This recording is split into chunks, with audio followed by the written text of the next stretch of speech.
আমরা রাজনীতি করি মানুষের উন্নয়নের জন্য।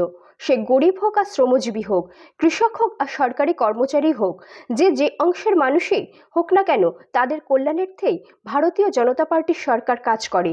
তাই ভারতীয় জনতা পার্টির বিকল্প ভারতবর্ষে আর কোনো পার্টি নেই। 2047 সাল পর্যন্ত ত্রিপুরাতেও ভারতীয় জনতা পার্টিকে কেউ রুখতে পারবে না। 2047 সাল পর্যন্ত ভারতবর্ষের সাথে রাজ্যেরও ভারতীয় জনতা পার্টির সরকার থাকবে।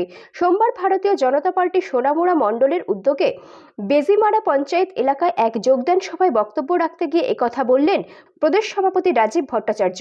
এদিনের এই যোগদান সভায় 213টি পরিবারের 817 জন ভোটার সিপিআইএম ও কংগ্রেস দল ত্যাগ করে বিজেপি দলে যোগদান করেন। এই দিন নবাগতদের হাতে দলীয় পতাকা দিয়ে তাদের দলে বরণ করে নেন বিজেপি প্রদেশ সভাপতি রাজীব ভট্টাচার্য।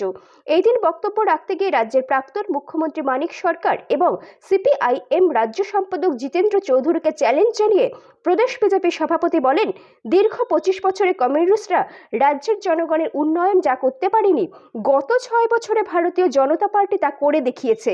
তিনি আরও বলেন, ভারতীয় জনতা পার্টি রাজ্যে গঠিত হবার পর রাজ্যে চাঁদা সংস্কৃতি বন্ধ হয়েছে। যোগদান সভায় এই দিন এলাকার বিজেপি কর্মী সমর্থকদের উপস্থিতি ছিল লক্ষণীয়। করি না, আমরা রাজনীতি করি মানুষের উন্নয়নের জন্য। সে গরিব হোক, রাজ্যের শ্রমিক জমি হোক, কৃষক হোক, সরকারি কর্মচারী হোক, সে মাইনরিটি হোক, সে জনজাতি হোক, যে অংশের মানুষই হোক, তাদের কল্যাণার্থে আমাদের ভারতীয় জনতা পার্টি সরকার কাজ করে। যে ভারতীয় জনতা পার্টি ছাড়া এই ত্রিপুরা রাজ্যে বিকল্প নেই। এই ভারতবর্ষ এবং ত্রিপুরাতেও 2047 পর্যন্ত কেউ রুখতে পারবে না। ভারতীয় জনতা পার্টির রাজত্ব এই ত্রিপুরা রাজ্যে এবং ভারতবর্ষে চলবে। আপনারা তা লিখে রাখতে পারেন বন্ধুগণ।